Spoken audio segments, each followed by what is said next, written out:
Hey guys, tonight we journey to one of the darkest chapters in human history.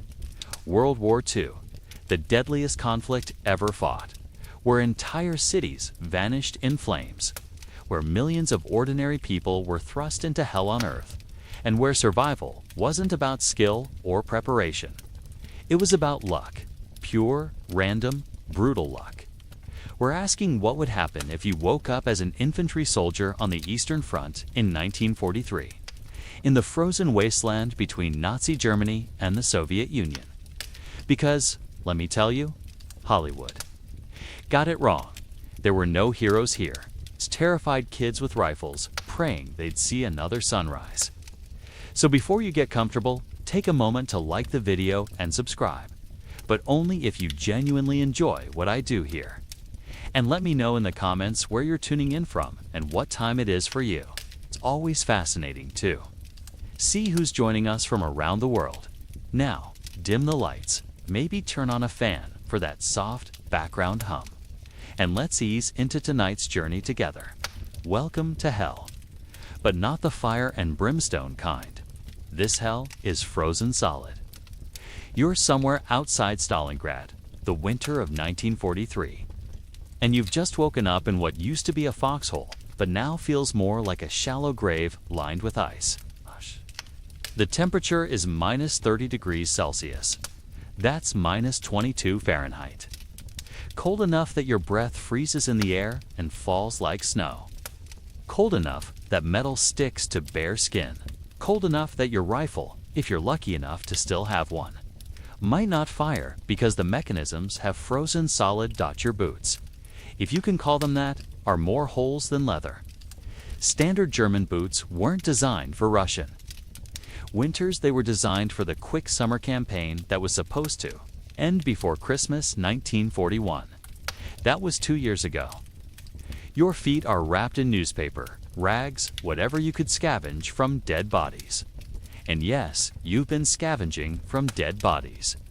Because dignity is a luxury you can't afford when frostbite is already turning your toes black. You're wearing layer upon layer of mismatched clothing. A threadbare summer uniform underneath, a stolen Soviet coat over that, maybe a civilian scarf if you found one. Nothing matches, nothing fits, nothing works. The cold cuts through everything like a knife made of winter itself.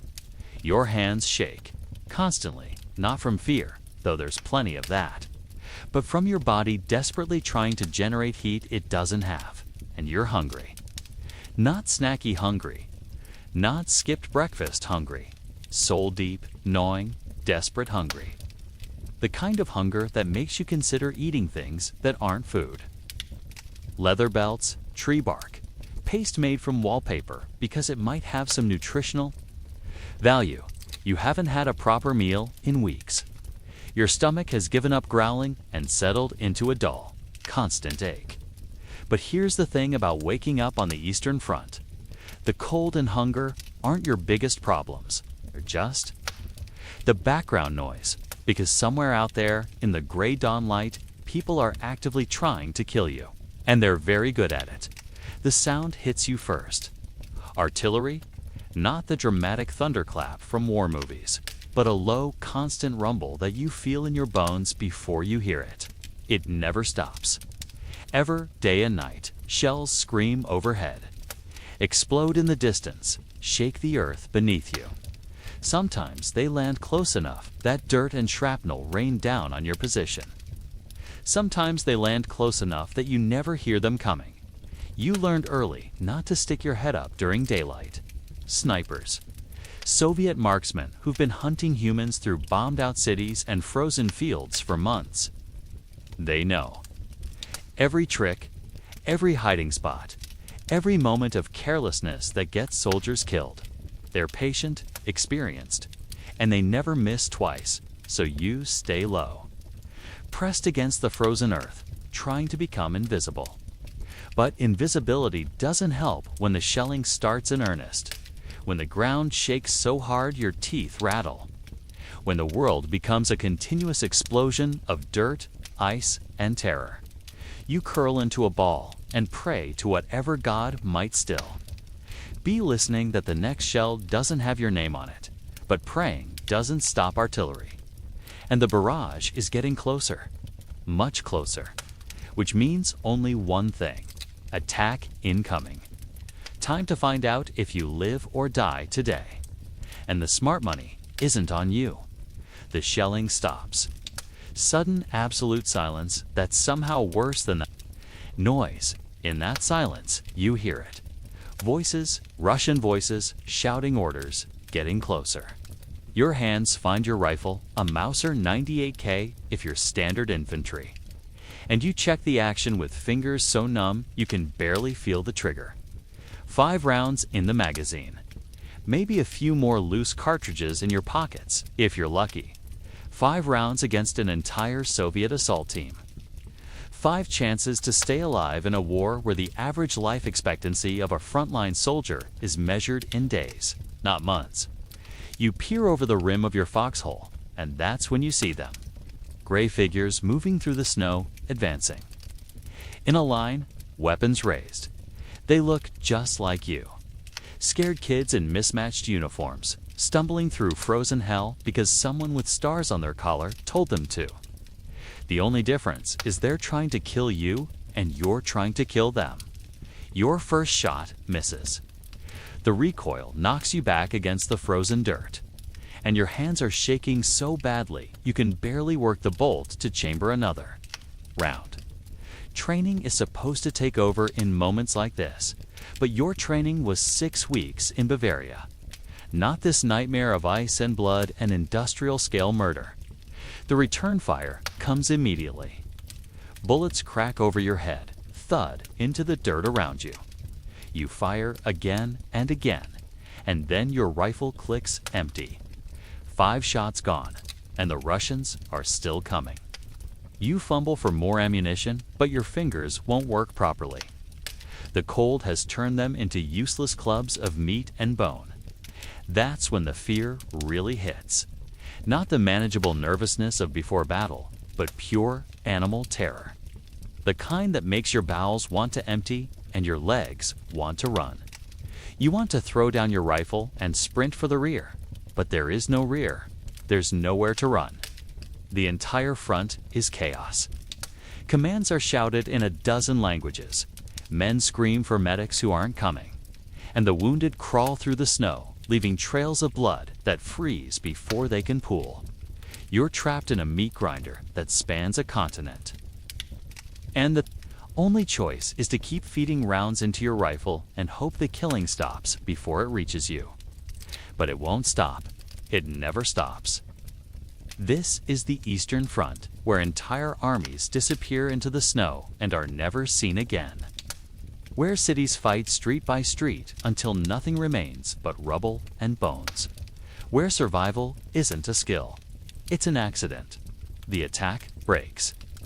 The Russians fall back, leaving dead scattered across the white field like dark flowers. You've survived.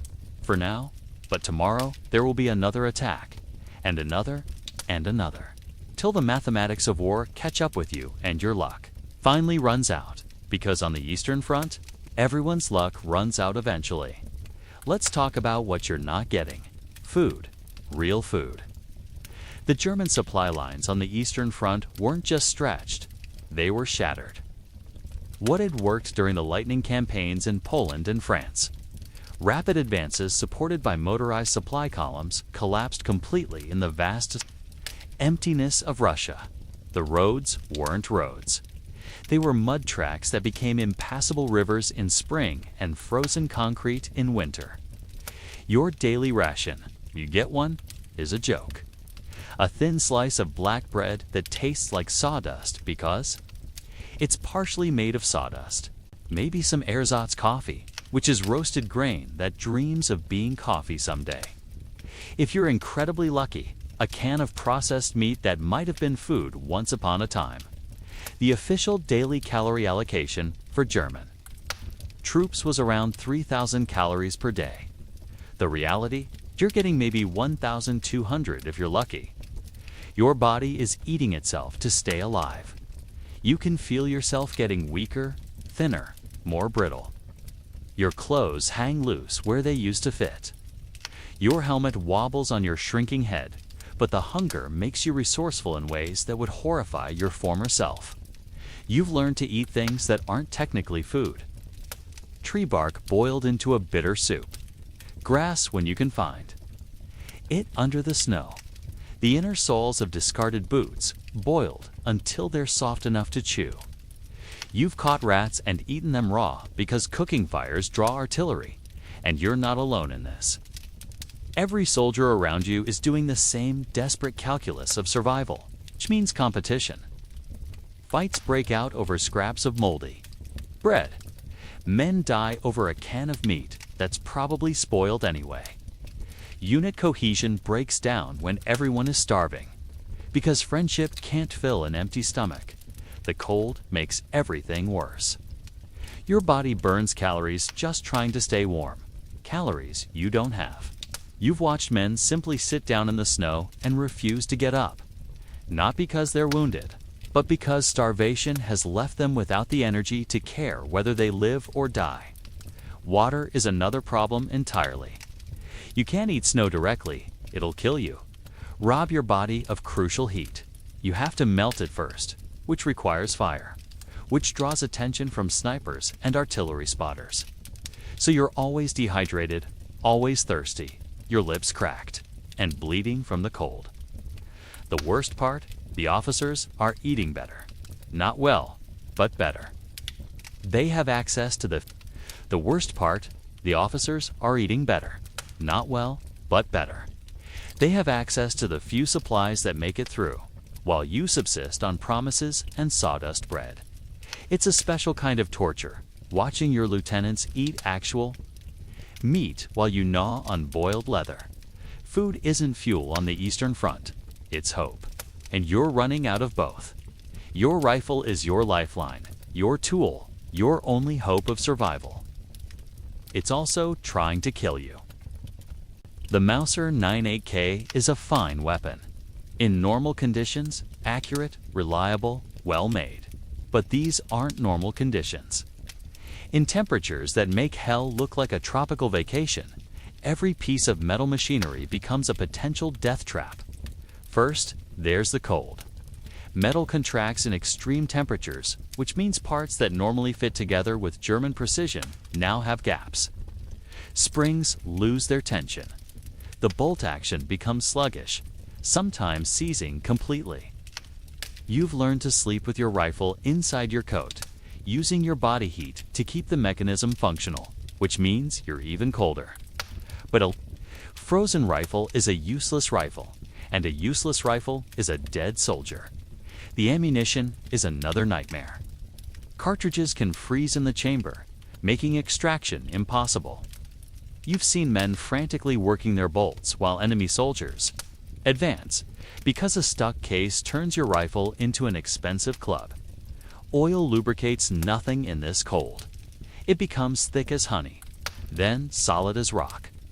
So you run your weapon dry and listen to metal grinding against metal with every shot. Cleaning is supposed to happen daily. With what? You don't have cleaning. Rods or oil or patches or any of the things that keep weapons functional. You use strips torn from clothing, melted snow, and hope. When your rifle jams, which it will, you clear it by feeling around with frozen fingers, hoping to dislodge whatever ice or dirt has stopped the action. But here's the real problem. You're not just fighting the enemy, you're fighting entropy. Every component of your weapon is slowly degrading. The wood stock cracks in the cold. The metal develops stress fractures. The barrel fouls with residue that you can't clean properly. Each shot brings you closer to catastrophic failure, and ammunition is precious. You might have 30 rounds. Total, not per day. Total. When those are gone, you're done. There are no resupply runs, no ammunition bearers, no convenient stockpiles, just what you carry and what you can scavenge from the dead. You've learned to pick up enemy weapons. The Soviet PPSH submachine gun, crude but reliable. The Mosin Nagant rifle, which seems to function regardless of conditions. Because when you're Fancy German engineering seizes up in the cold. Soviet brute force engineering keeps working. But even if your rifle functions perfectly, you're still at a massive disadvantage. You're fighting an enemy that knows this terrain that's adapted to these conditions, that has supply lines stretching back to factories that aren't being bombed every night. You have superior individual training and equipment when it works. They have numbers, motivation, and the home field advantage. Your rifle isn't just a weapon, it's a symbol of how completely unprepared you are for this war. German engineering, precise and sophisticated, meeting Russian winter, brutal and uncompromising. And winter is winning. You've been on the Eastern Front for 8 months now. 8 months of frozen hell, and you've seen things that will never leave your mind. Problem isn't just what's happening to your body. It's what's happening to your brain. Sleep doesn't exist anymore. Not real sleep. You might close your eyes for a few hours when the artillery dies down, but it's more like unconsciousness punctuated by nightmares. You dream of warm beds and hot food, then wake up to the reality of frozen ground and empty stomachs. Sometimes you can't tell the difference between dreaming and waking. Sometimes you don't want to. The constant stress has rewired your nervous system. Every sound makes you flinch. The crack of ice sounds like rifle fire. Wind through ruins sounds like incoming shells. You've developed what they don't have a name for yet. What future generations will call post-traumatic stress disorder. But right now, it's just the slow dissolution of your sanity. You talk to yourself. Everyone does. Long conversations with people who aren't there. Arguments with officers who died weeks ago. You've seen hardened veterans suddenly start crying for their mothers, or laughing hysterically at nothing, or simply staring into space for hours without moving. The worst part is the guilt. Not survivor's guilt, that comes later. This is the guilt of what you've become. You've done things that would horrify the person you were before the war. You've stepped over wounded men because helping them might get you killed. You've taken food from corpses, boots from the dying, warmth from anyone weaker than you. You've killed people, not enemy soldiers in firefights, though you've done that too. But starving civilians who tried to steal from your meager supplies, wounded comrades who begged you to end their suffering, men from your own unit who snapped and became dangerous to everyone around them. The war has turned you into something you don't recognize, and the fear never stops. It's not the sharp terror of combat, which comes and goes. It's the deep, gnawing fear that seeps into your bones and stays there. Fear of dying, obviously, but also fear of living. Fear of what you'll have to do to survive another day. Fear of what you're becoming. Some men break completely. They walk into no man's land with their hands raised, hoping the enemy will either capture them or put them out of their misery. Others turn their rifles on themselves, choosing a quick end over slow degradation. The officers call it cowardice, but you understand. Sometimes the bravest thing is admitting you can't take any more, but you haven't broken yet. Completely. You're still fighting, still surviving, still clinging to some fragment of the person you used to be. Though you're not sure why, home seems like a fairy tale now. The idea that somewhere there are people living normal lives, eating regular meals. Sleeping in warm beds seems impossible. Your mind plays tricks. You see movement in empty buildings, hear voices in the wind, smell cooking food that doesn't exist. Reality has become negotiable. The only thing that keeps you anchored is the routine of survival. Check your weapon, look for food, find shelter, stay warm, stay alive, 1 hour at a time, because if you think beyond the next hour, if you consider that this war might last years, more, that you might spend your entire life in this frozen hell, that's when the real madness starts. That's when men start walking into the snow and never come back. Getting wounded on the Eastern Front isn't just painful. It's usually a death sentence with extra steps. There are no medevac helicopters, no field hospitals with modern equipment, no antibiotics to fight infection. There's just you, whatever medical supplies you can scrounge, and the harsh mathematics of war. Let's say you take a piece of shrapnel in your leg. Not life-threatening under normal circumstances, but these aren't normal circumstances. First, you have to stop the bleeding with whatever you can find. A torn shirt, maybe a bandage if someone nearby has one to spare. No morphine for the pain, no antiseptic for the wound. Just pressure and hope. If you're lucky enough to reach a medical station, you'll find it overwhelmed and undersupplied. Doctors who haven't slept in days working by candlelight, performing surgery with instruments that may or may not be clean. Anesthesia is reserved for the most serious cases, which means minor operations happen while you're fully conscious, biting down on a piece of wood or leather. But infection is the real killer. In these conditions, with no way to keep wounds clean, infection is almost inevitable. You watch the wound turn red, then purple, then black. The flesh around it becomes hot to the touch. Red lines start creeping up your leg, toward your heart. You know what that means? Blood poisoning. Death in days, maybe hours. Even minor injuries become major problems.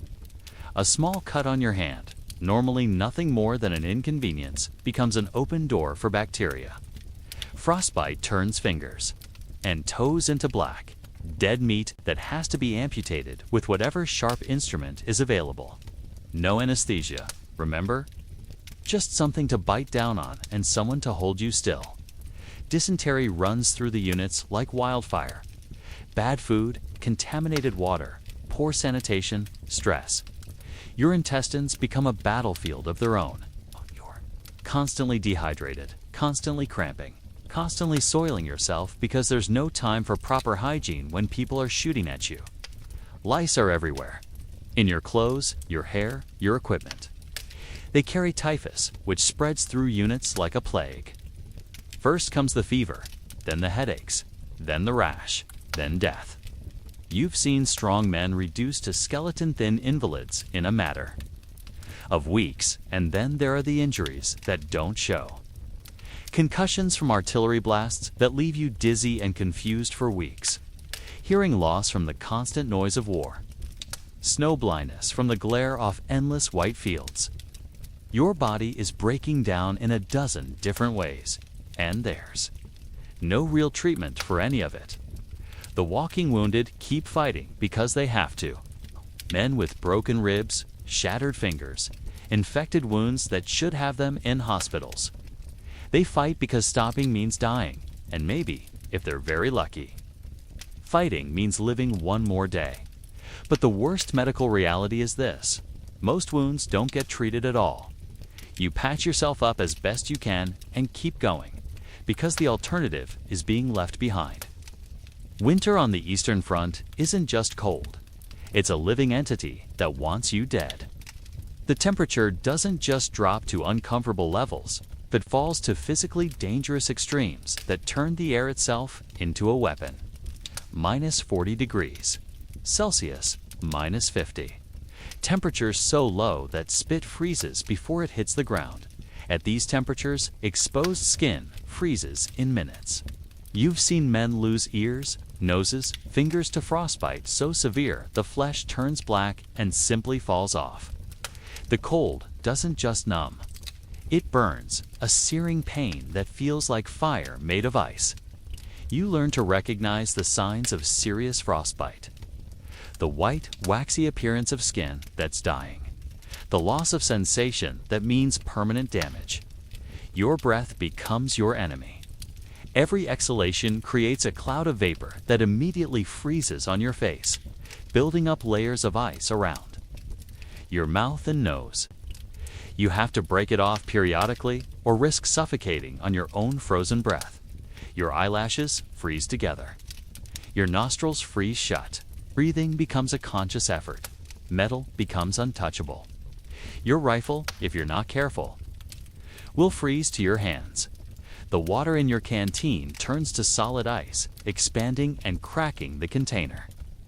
Any metal tool or weapon left exposed becomes cold enough to cause instant frostbite on contact. You learn to wrap everything in cloth, to never touch bare metal with bare skin. The cold seeps through everything. Your supposedly warm winter gear, when you can get it, becomes useless. Multiple layers of clothing create their own problems. You can barely move. You sweat when you exert yourself, and that sweat immediately turns to ice against your skin. You're trapped in a shell of frozen moisture that draws even more heat from your body. Sleep becomes nearly impossible. You can't get warm enough to truly rest. You huddle with other soldiers, sharing body heat like animals, but even that, barely, keeps hypothermia at bay. Men die in their sleep simply because their bodies can't generate enough heat to keep vital organs functioning, and the snow. Endless blinding snow that turns the landscape into a white hell where you can't see 10 feet in any direction. Snow that drifts over your positions, burying equipment, obscuring landmarks, making navigation impossible. Snow that gets into everything: your weapons, your food, your clothes, your lungs. But perhaps worst of all is how the cold affects your mind. The extreme temperatures slow your thinking, make decision-making sluggish and impaired. You watch men make obviously fatal mistakes because their brains simply aren't working properly anymore. The cold doesn't just kill your body. It kills your judgment, your reflexes, your will to live. When spring finally comes, it brings its own horrors. The snow melts, revealing the landscape of frozen corpses that winter had hidden. Thousands upon thousands of bodies perfectly preserved by the cold, staring up at the sky with ice-wide eyes. The smell when they thaw is indescribable, but that's months away. Right now, winter reigns supreme, and winter wants you dead. Let's talk numbers, because numbers don't lie, and the numbers on the Eastern Front are absolutely terrifying. This isn't a war where you have a fighting chance if you're smart, skilled, or lucky. This is a war of pure mathematics, and the math is designed to kill you. Life expectancy for a frontline infantry soldier on the Eastern Front averages about pre-XT. About pre-XT 17 months. Not 17 months, not 17 weeks. 17 days.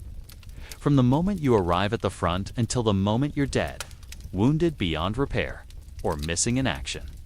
The odds of surviving a full year of combat are roughly equivalent to winning the lottery while being struck by lightning. Let's break that down further. In an average infantry company of about 200 men, you can expect roughly 300% casualties over the course of a year. That's not a typo. The entire company is replaced 3 times over as men are killed, wounded, evacuated, or simply disappear. Units exist on paper long after every original member is dead. The Soviet Union lost approximately 27 million people during World War II. 27 million. To put that in perspective, that's more than the entire population of modern Australia. The majority of those deaths happened on the Eastern Front, in the grinding, brutal warfare between Nazi Germany and the Soviet Union. Villages, towns, entire cities were depopulated. But it's not just the raw numbers that are terrifying, it's the rate of loss. During major offensives, infantry units could lose 50% of their strength in a single day. In some of the worst fighting, battalions were reduced to company strength in hours. The Battle of Stalingrad alone cost both sides over 2 million casualties. 2 million people, dead, wounded, or missing in one city. And those are just the military casualties. Civilian deaths were even higher. The siege of Leningrad killed over 1 million civilians, mostly from starvation and disease. When cities changed hands, which happened frequently, the civilian population was often slaughtered wholesale. The Eastern Front wasn't just a military campaign. It was a war of extermination. You, as an individual soldier, are a rounding error in these calculations. Your death will be one tick mark among millions, a single data point in the largest killing machine in human history. There will be no telegram home, no flag-draped coffin, no ceremony. I'll simply stop existing, and the war will continue without. Pausing to notice, the artillery alone is mind-numbing in its lethality. The Soviet Union produced over 500,000 artillery pieces during the war. That's 500,000 guns, all dedicated to turning human beings into scattered meat. During major barrages, the front lines disappeared under a continuous rain of high, explosive shells. Men didn't just die in these bombardments. They were atomized, vaporized, erased so completely that nothing remained to bury. Even if you survive combat, the odds are still against you. Disease, starvation, exposure, accidents, all conspire to kill you in slower but equally certain ways. The lucky ones die quickly in battle. The unlucky ones starve to death in POW camps, freeze to death in hospital trains, or simply collapse from exhaustion and are left to die where they fall. This is what total war looks like. Not the sanitized version from history books, but the raw, mathematical reality of industrial-scale killing. You're not a soldier. Your ammunition expended as quickly and efficiently as the bullets in your rifle, and just as disposable. Here's what most people don't understand about the Eastern Front. It wasn't really one war. It was a dozen different wars happening simultaneously, each one deadly enough to be considered a major conflict on its own. And you, as a lowly infantry soldier, are expected to fight all of them at once. There's the conventional war, armies facing armies across established front lines, fighting for strategic objectives with tanks, artillery, and massed infantry. This is the war that appears in history books, with neat arrows on maps showing advances and retreats. It's also the least of your problems. Then there's the war behind the lines. Partisans, saboteurs, resistance fighters who appear out of the forests and disappear like ghosts. They don't wear uniforms. They don't follow the rules of war. They kill sentries in the night, ambush supply convoys, and booby-trap everything from doorways to dead bodies. You can't tell civilians from combatants because often there is no difference. There's the war against winter, which we've already discussed. A separate campaign fought against an enemy that doesn't negotiate, doesn't retreat, and doesn't take prisoners. Winter kills more soldiers than bullets do, and it kills them slowly, methodically, without mercy or meaning. There's the war for supplies. Every bullet, every scrap of food, every drop of fuel has to be fought for. Supply lines stretch across thousands of miles of hostile territory, constantly under attack from partisans and aircraft. The fuel to bring you ammunition might be more valuable than the ammunition itself. There's the political war. The Nazi ideology that started this conflict demands not just military victory, but racial extermination. The Soviets respond with equal brutality, ordering that no ground be given, that soldiers fight to the death regardless of tactical sense. You're caught between two totalitarian systems that view individual human life as worthless. There's the war within the war, the breakdown of military discipline. It's the competing agendas of different commands, the officers who care more about their careers than their men's lives. You're not just fighting the enemy, you're fighting your own command structure, your own supply system, your own allies who might abandon you for strategic reasons. And finally, there's the war against time. Every day this conflict continues, your chances of survival decrease. The longer you're at the front, the more likely you are to be killed or wounded. Experience might keep you alive longer, but it also means you've been rolling the dice longer, and eventually, everyone's luck runs out. You're 19 years old. 6 months ago, you were a shop clerk in Munich, worried about nothing more serious than whether you had enough money for beer on the weekends. Now you're an expert in human suffering, a connoisseur of different ways to die. A survivor of battles that haven't been given names yet because the men who fought them are too dead to tell anyone what happened. The war has aged you decades in. Months. Your hair, what's left of it, has gone gray. Your hands shake constantly, not from cold, but from the accumulated stress of too many artillery barrages. Too many dead friends, too many nights spent waiting for death to find your foxhole. You've learned things no human being should have to know. How to tell if a body has been dead for hours or days by the sound it makes when you step on it.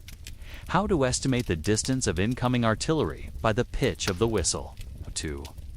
Sleep standing up. How to eat food that's partially spoiled.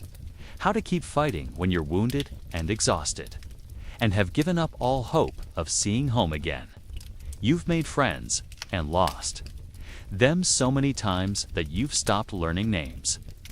There's no point in getting attached to someone who probably won't be alive next week.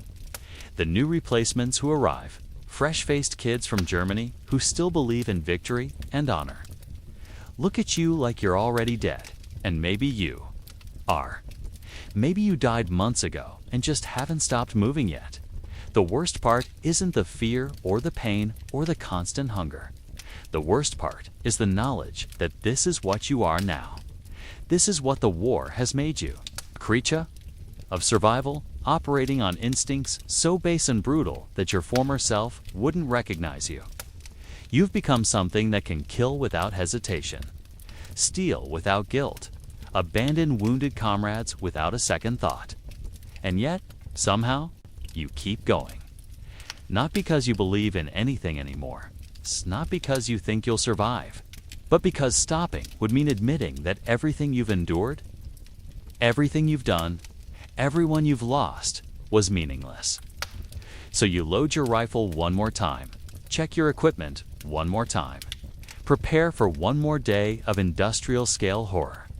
Because tomorrow there will be another attack, another barrage, another friend who doesn't make it to evening roll call. Another step closer to the statistical inevitability of your own death. But that's tomorrow. Right now, in this moment, you're still alive. Cold, hungry, frightened, brutalized, but alive and on the Eastern Front. In the winter of 1943, being alive is the closest thing to victory you're going to get. The truth is, you wouldn't last a day in World War II. Not because you're weak or cowardly or unprepared, but because World War II wasn't designed for humans to survive, it was designed to consume them.